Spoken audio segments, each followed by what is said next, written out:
The Allis Chalmers D10 and D12 were the last small farm tractors that Allis Chalmers made in the United States. The D10 and D12 tractors have different model numbers because the D10 is classified as a single-row tractor, while the D12 is classified as a two-row tractor. The D10 had a narrower front axle and narrower rear axles. Otherwise, the engine, transmission, and sheet metal components were the same.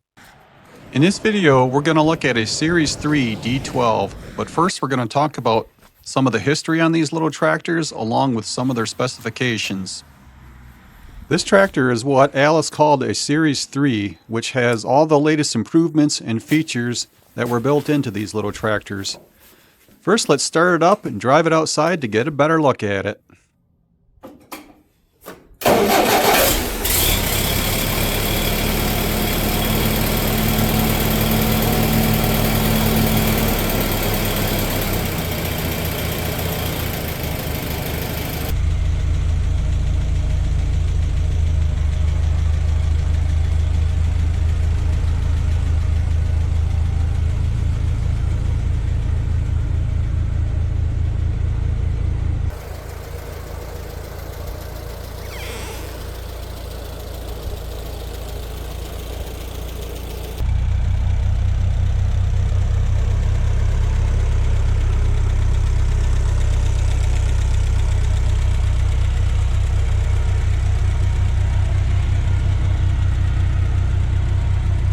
While the D10 and the D12 Series 3 tractors are the most modern variation, their roots can be traced back to the Model B and Model C.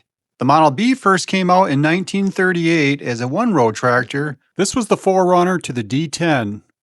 And the Model C was introduced in 1940 as a two-row tractor. The Model CA was built after the Model C, and it was made from 1950 to 1958, and both the C and the CA were the forerunners to the D12. The production run for the D10 and the D12 tractors ran from 1959 to 1968 and were basically made in three different series. The Series 1, although not officially named a Series 1, were made from 1959 to 1962. The original engine was a four-cylinder that had a 138.7 cubic inch displacement. The horsepower was 28.56 on the PTO and 23.56 horsepower on the drawbar. In 1961, the engine bore diameter was increased by 1/8 of an inch, so the displacement was now increased to 149 cubic inches, which was the same as a D14 engine, although the D14 had slightly more horsepower. With the bore diameter increased on the engine horsepower now was increased to 33.31 on the PTO and 29.43 on the drawbar. The Series 1 tractors were painted in the Persian orange #1 color with black bars in the grille. A snap coupler style hitch with traction boost and a hydraulic system similar to the Model CA was standard, and it appeared that a 3-point hitch was available as an option, but the 3-point version had a low-pressure, gear-driven hydraulic pump from the engine with a non-sensitive draft control. Later Model Series 1 tractors were painted Persian orange #2 with cream-colored wheels. From research done, it appears that when the late model Series 1 tractors received the 149 cubic inch engine, they also received an updated hydraulic system with a draft-sensitive 3-point hitch and now a live PTO. I've always thought that when the Series 2 tractors came out, that's when they received those updates, but those updates may have actually happened with the late model Series 1s.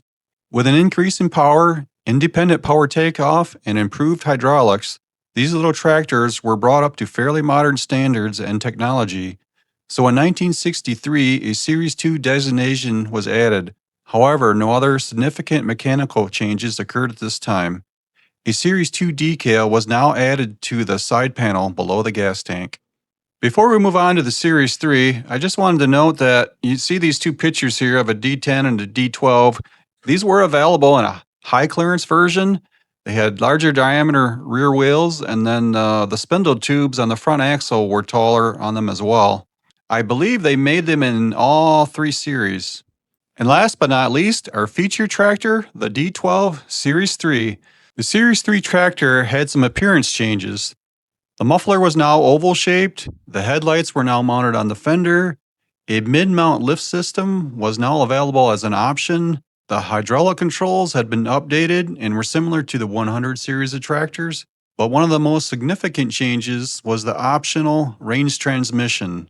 This doubled your forward speeds to 8 and gave it 2 speeds in reverse, and this is probably one of the most sought-after options on these tractors. This tractor I purchased about 5 or 6 years ago. So it is I believe it's a 1966 Series 3, as shown on the tag here, D12. It's still in its original paint. Some of it's not great. At one time it had a front weight on it. That's why the sheet metal in the front nose cone area there is rusted out a bit. The reason why I know it had a front weight was about 10, 15 years ago, a friend of mine bought this tractor off Craigslist, and he only wanted it for the weight, so he resold it, and 5, 6 years ago, it turned up at an estate sale. That's where I ended up buying it, and took it home. I had to do a little work to it, so I've had it since then. If I come across the front weight for a reasonable price again someday, I may just replace it and cover up that rusted out area. I don't believe it has very many hours on. You can just judge by looking at all the linkage and the controls, and anything that pivots is not worn out. So I believe it is a low hour tractor. It would be a real good candidate for a repaint, but I tend to like to keep the things in original paint if they're not too far gone. So the Series 3 version came out with an oval muffler.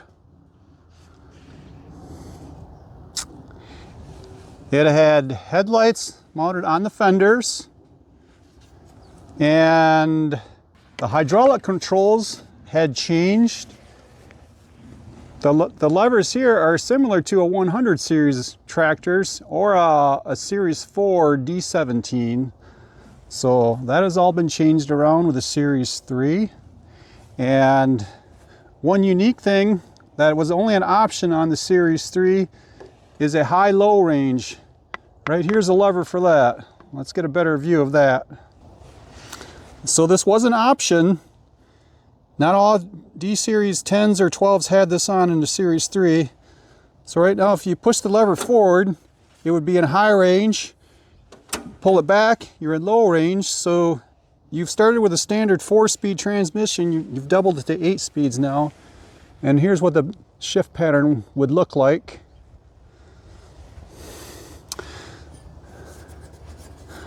So they had a fuel gauge. This gauge is not working at the moment. It was a mechanical gauge with linkage inside the tank with a cork mounted on the end of a linkage used as a float. The instrumentation consists of an amp gauge, traction boost gauge, oil pressure gauge, and temp gauge. And you could get an optional tachometer, and that would have mounted, I believe, on the steering column.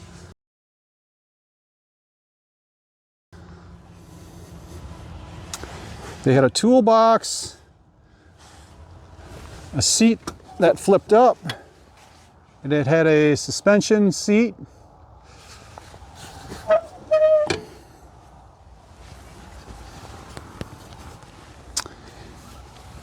It had spin-out rims. They had an assortment of different size tires you could get. This one has the largest size you could get. They're 14.924s. And then the fronts are 7.515s. Like I said, these are the larger size. The tractor stands up a little bit taller, which pushes this drawbar a little further off the ground. Of course, it has the 3-point hitch. The snap coupler hitch was still an option for the Series 3 if you wanted it. It had two-way hydraulics, so it had one set coming out the back here. Live PTO, and I'll demonstrate that in a bit. had a, okay, if you look under here, it had the hydraulic pump is driven here, and that is a live hydraulic pump. And this is an original top link. However, it would have had a cast iron hand wheel here, and that obviously is broken off. But 3-point hitch, it had adjustable sway linkage here. There's a hydraulic filter under there. Of course, the battery box here, it still had an oil bath type air cleaner, 12-volt generator. Like the series, a later series D15 and D17 had a dry type air cleaner. They never switched that on the D12s or 10s. Of course, one of the things that differentiates a D10 and a D12 is the width of the front end here. So this front end is adjustable. I have it out a pretty good distance now. I had adjusted for plowing. And when you do that, you also have to adjust the tie rod linkage. That's why I have the blue tape here to mark when I move it back in. I believe the series, or not the series, I believe the D12s had a little different steering linkage set up than the D10s as well. And going back around to the back here, the axle housings on the D12 would have come out further, making it a 2-row crop tractor. And I'm not completely sure, but I think the fenders on a Series 3 may have been mounted a little bit taller. I'm not positive on that. And they had independent brakes with a flip lever here where you can lock the two together. And this knob here, you'd push the brakes down, and I believe push this down and it would lock the brakes like as a parking brake. And then we talked about the control valve here. I did have an issue. If you see this line coming out here, that goes to the traction boost gauge. That line, I forget what happened, the end got screwed up. It was leaking pretty bad, so I ended up having to plug it. But, so this is for your 3-point lift. And then here's for your remote hydraulics. It detents in either direction. The 3-point, we'll demonstrate that in a moment. You can lift that, see how it locks into position. As it gets to the top, it'll automatically stop and pop it back to neutral. And of course you have your traction boost depth controller, and you can see a demonstration on that in a video I made on a 175. And then I believe this was the position control. You could maintain a constant height with a 3-point hitch. And then here's your PTO lever. So these also had an option. You could get a mid-mount lift system. I'll try and find a picture of one of those. That mounted somewhere in here. I believe another cylinder would go in there. You'd hook your hydraulic lines to the remote, so you could still lift your cultivators independently from front to rear. So we'll take the hood off and we'll take a look inside the engine compartment. This is a one-piece hood. Pop the air cleaner cover off. There's latches on either side.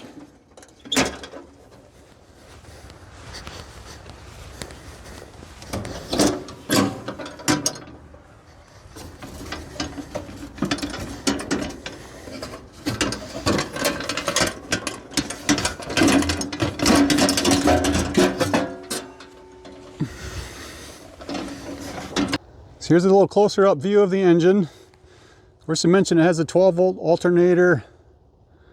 Your thermostat housing is here, thermostat's in there. Fan, said oil bath type air cleaner. There's your fuel bowl. And while this motor is essentially a D14 engine, it does have a different manifold on it. So I don't know if that's what the slight difference in horsepower comes from, a different manifold, or if there were other changes in there. I don't know if the compression ratio was different. Of course, you've got your distributor, coil, oil filter, governors in here. Just your pretty basic engine. Allis Chalmers use a similar design engine on quite a few of their different tractor models over the years. So while they varied in cubic inch, they were very similar in design. These engines, though, I think the smaller Allis Chalmers engine up through the D15 had an oil pump mounted on the back of the engine. Of course, you have to split the motor away to see that, and then that varied from the WD series of tractors, which was more conventional, driven off the crankshaft. Of course, there's your starter.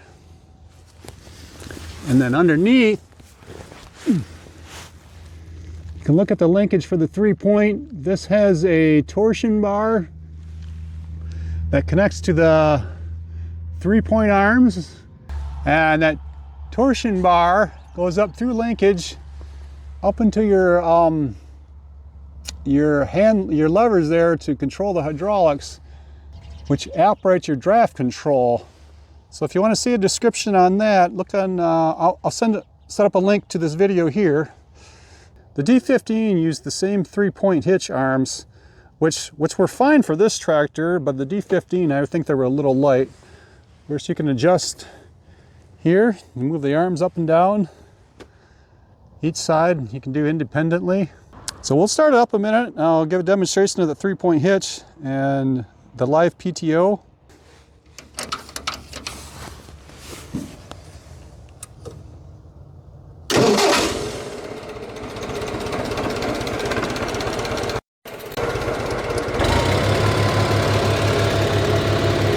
I'm going to lift the 3-point hitch. This lever here will lift up and locks into position. And as it's coming up, once it reaches the end of its stroke, it stops. You see that lever pop back to neutral position.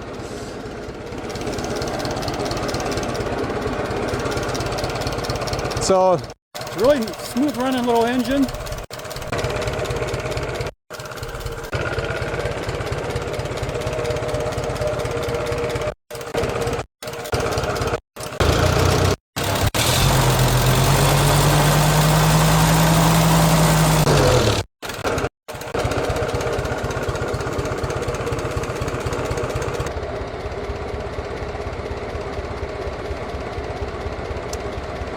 So here's how this PTO works. It's a lever here.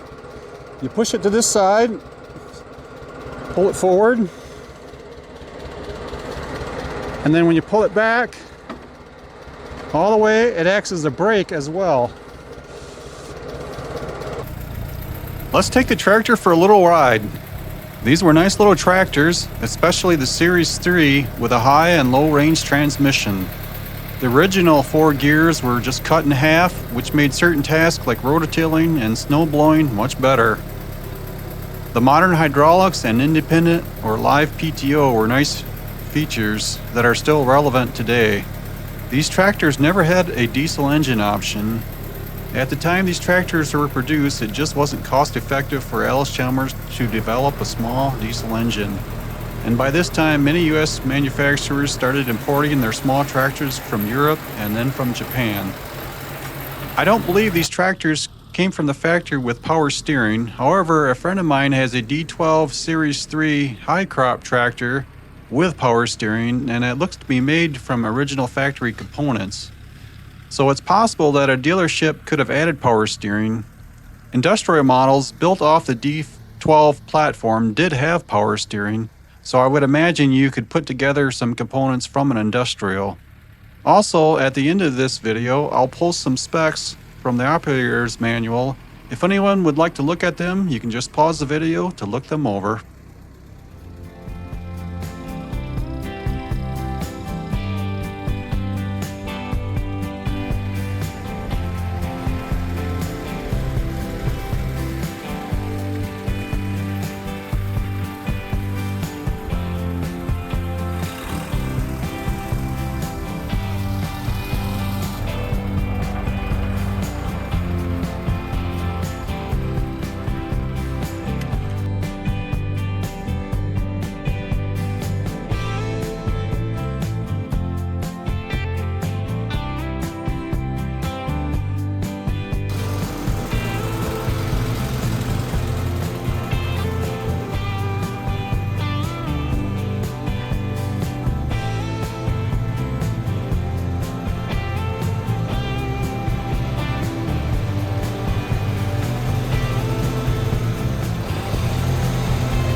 Well, thanks for watching, everyone. I hope you enjoyed the video. This is one of my favorite little tractors.